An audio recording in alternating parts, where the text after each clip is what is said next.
Hey guys, and welcome back to this channel. In this video I'll be showing you guys how you can text track your videos on CapCut PC. So select your video and add in your text like so till the end of your video. I'm just going to type an example, but you can type in anything that you'd like. Then I'm just going to go to the tracking section, select motion tracking, and I'm just going to select, I guess, the person here. Then I'm just going to disable the scale one and I'm going to press start. It does take a few minutes to track, as you can see. But I'll just show you in a little bit because I can press cancel and I'll be able to show you like what it will look like.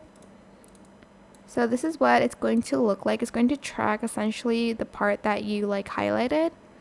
I hope this tutorial was helpful for you guys. Don't forget to like, comment, share. Also subscribe to this channel if you haven't done that already. If you have any more questions, just leave it in the comment section down below. I will try my best to answer them all for you guys. And if you found this video helpful, please click the thanks button as well. That is it. Thank you so much for watching. Bye!